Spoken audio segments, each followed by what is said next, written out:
Ah, j'ai un petit workout. Vraiment, je suis au top. Salut, c'est Carotte et bienvenue dans une vidéo où je vais te donner mes conseils pour déstresser en urgence. Ces astuces sont valables pour absolument toute la vie. Mais en ce moment, beaucoup d'entre vous sont probablement en période d'examen. Alors c'est vraiment le moment opportun pour se détendre les nageoires. Propulsé par mademoiselle.com. Ah ouais? Ça swing. Alors, quand je dis urgence, ça veut dire de manière rapide. En gros, comment trouver un peu de calme intérieur si t'as pas accumulé des années et des années de yoga, de méditation et d'ingurgitation tout genre. Tu peux tout à fait créer un état d'esprit hyper zen en t'y prenant quelques semaines voire quelques jours à l'avance. Donc le piège ici, c'est le mot urgence. Tu peux te déstresser même en t'y prenant au dernier moment, mais il faut pas que dans ce processus tu sois stressé de pas avoir assez de temps pour te détendre. Sinon c'est un petit peu contre-productif. Tu captes? Ce qu'il te faut donc éviter, c'est de créer un mood tel que celui-ci.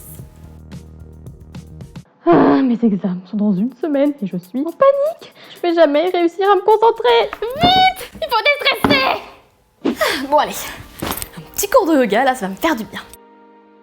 Ah, c'est déjà l'heure! Vite! Je suis en retard pour me détendre! Osiris et Paradis, regarde-moi bien. Vite! Plus que 6 minutes 30 pour méditer.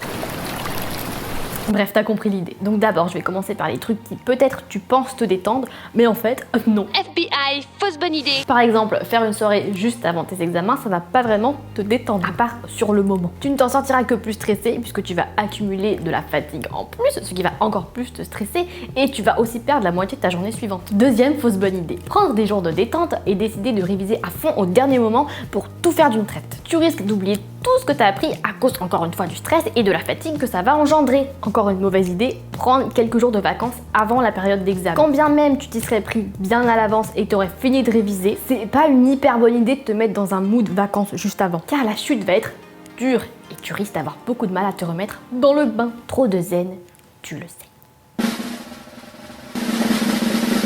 Et maintenant, les tips efficaces. Sache, pour ta gouverne, que je suis une personne extrêmement stressée de manière clinique finalement. Donc en gros, j'ai testé maintes et maintes techniques jusqu'à ce que je comprenne que la médecine uniquement pouvait me sauver. Mais ça n'empêche pas les moments de stress passagers qui n'ont en fait rien à voir et arriveront toujours, car le stress est un réflexe humain qui t'indique que tu t'apprêtes à faire quelque chose qui a de l'importance pour toi. Et j'en viens donc à mon petit disclaimer. Si jamais tu souffres d'anxiété chronique ou autre maladie du genre, je te conseille en effet plutôt de te tourner vers un médecin. Car malheureusement, les trucs et astuces peuvent certes fonctionner sur le coup, mais c'est mieux de prendre des mesures sur le long terme, quoi. Cette vidéo concerne donc, tu l'auras compris, le stress passager. Ça survient de manière totalement naturelle dans plein de périodes de la vie et qui arrive à absolument tout le monde.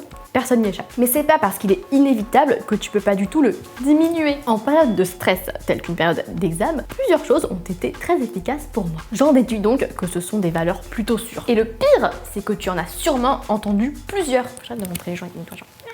Mais tu t'es peut-être dit que c'était du bullshit et que ça marcherait pas sur toi. Ou alors t'arrêtes pas de te dire que tu vas essayer, mais tu t'y mets jamais. Sauf que là, plus le temps de tergiverser. Première astuce, la respiration. On n'y pense pas assez, mais respirer c'est important. Alors oui, tu respires dans la vie, mais c'est quand la dernière fois que t'as pris une vraie grande respiration? Fais-le maintenant. Inspiration par le ventre. Expiration. Tu vois, tu te sens déjà beaucoup mieux. C'est scientifique, alors pas de chichi, tu fais la respiration. Allez, dépêche-toi, on continuera pas la vidéo tant que tu n'auras pas respiré. Donc en gros, pour respirer de manière à se calmer, il faut prendre des respirations conscientes. J'ai l'impression de faire vraiment un cours de méditation. Bienvenue. Faut vraiment que tu te concentres dessus, que tu respires lentement et par le bide. Même moi, je sais que ça marche et pourtant j'oublie tout le temps de le faire. C'est stupide. Alors mets-toi des alarmes et respire. Je vais de ce pas te donner une technique de respiration qui marche instantanément. Tu vas donc inspirer pendant 4 secondes, retenir pendant 7 secondes et expirer pendant 8 secondes. T'as intérêt de le faire, si tu le fais pas, je saurai. Je saurai.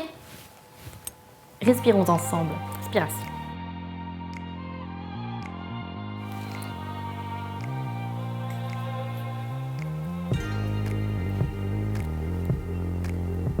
Expiration.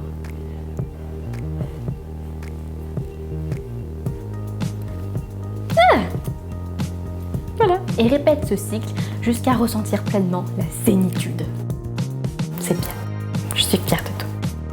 Seulement si tu l'as fait. C'est l'une des techniques de sophrologie les plus connu. Mais l'essentiel, c'est que tu inspires, puis retiennes plus longtemps que tu as inspiré et expires encore plus longtemps. Pas trop longtemps quand même, il s'agit pas non plus de perdre connaissance.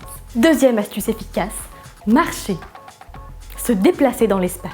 Oui, se promener, de préférence dans la nature avec les oies et les kangourous, mais faute de mieux, ça passe aussi si tu gambades dans ta ville. Par exemple, moi je vis à Paris et je trouve quand même des endroits pour gambader. Après, on n'est jamais à l'abri de croiser un enfant en trottinette qui te fonce dessus sans avoir l'air d'envisager de s'arrêter avant la collision. Et c'est l'un des risques de la vie finalement. Pendant que tu te balades en pleine nature, tu peux tout simplement te reconnecter avec les sons et les odeurs des champs-fleuris. Si au contraire tu trottines dans la ville et que le bruit des klaxons et les hurlements des automobilistes ne sont pas ta tasse de thé, écoute de la musique.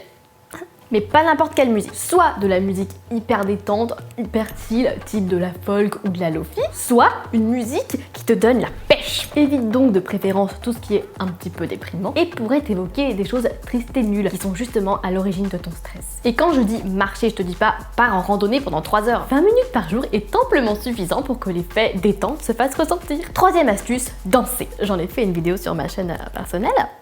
Se trémousser en toute inconscience est la meilleure chose qui soit pour te repimper. Tu lances ta musique et tu te déhanches à ta guise, sans prise de tête. Personne n'est là pour regarder, c'est le moment de lancer tes moves les plus fous. Et à la fin de la séance, mon gars, tu vas sentir que tu t'es dépensé. Cardio, étirement, muscu, sans même t'en rendre compte, tu vas réaliser une performance de Total Body Workout.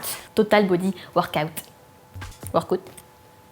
C'est le truc ultime pour se vider la tête. Le problème quand t'es hyper stressé, c'est que tu te givres sur place et du coup t'as pas envie de faire des efforts. Mais une fois que tu seras dedans, crois-moi, tu regretteras pas. Bon là j'ai dit des trucs qui sont à la portée de tous, mais si tu aimes tout autre sport, n'hésite pas à en faire pendant une période de stress aussi. Si par exemple t'es en pleine révision et que tu te dis pas le time pour le sport, c'est mort, je dois réviser. Et ben c'est probablement une mauvaise idée en fait, car c'est précisément le moment où tu en as besoin. Alors bien sûr, si t'en fais par exemple de manière hyper intensive 5 fois par semaine, diminue à 2 par exemple, mais n'arrête pas drastiquement. D'ailleurs, le stress, c'est de l'énergie, donc ça te paralyse. Mais en fait, c'est juste plein d'énergie qui se libère et dont tu sais pas quoi faire, mais elle attend juste que tu l'utilises. Quatrième astuce.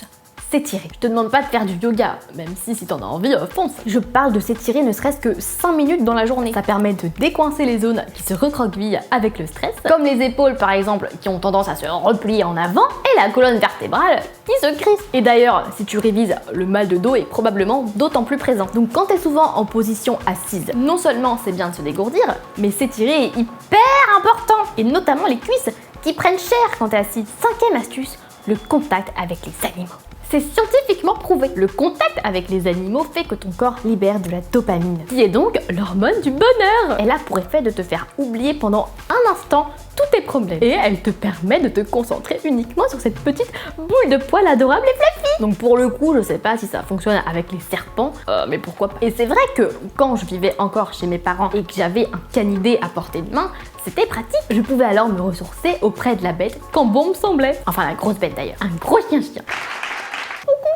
Il manque. Mon astuce préférée, rire. Lance une vidéo drôle, un spectacle, une comédie, un sketch, un film que tu kiffes et vide-toi la tête devant. Rire, ça c'est probablement l'un des déstressants les plus efficaces qui soit. Alors ris, t'as ri.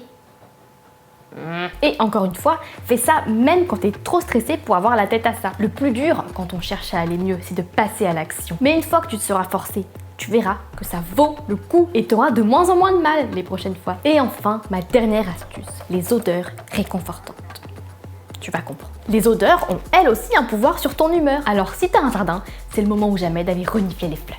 Sinon, achète un pot et plonge ta tête dedans afin de sniffer la chose. Deuxième option, les odeurs de salle de bain. Quand tu prends ton bain ou ta douche, que tu prends soin de toi avec toutes sortes de savons et d'eau florale diverses. Tu te sens mieux, non? Oui, tu te sens mieux. Rien que quand tu ne fais que passer dans la salle de bain après quelqu'un qui a utilisé des produits aux senteurs divines, tu es submergé d'un sentiment de bien-être. Et si tu es adepte des huiles essentielles, pareil, n'hésite pas à t'en étaler partout sur les poignets avant d'aller dormir par exemple. Les plus apaisantes que je te recommande sont notamment la mandarine et la lavande. Et tu peux même imbiber tout ton chez toi de ces odeurs grâce à un diffuseur d'huiles essentielles. J'en ai un et ça a changé ma vie. Mais évidemment, il y a aussi les odeurs de bouffe. Rien de mieux que la bouffe pour se réconforter. Mais attention quand même, il y a un piège. Tout ce qui est trop sucré va accélérer ton rythme cardiaque, ce qui n'est pas trop recommandé pour tout ce qui est recherche de détente. Alors fais-toi plaisir, mais veille à ce que ce soit pas trop malbouffe non plus. Et ben voilà, c'est la fin.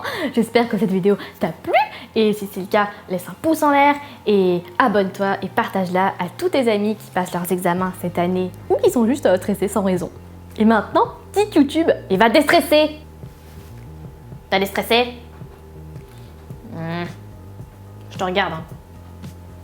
Et à bientôt pour de nouvelles aventures sur la chaîne de Mademoiselle.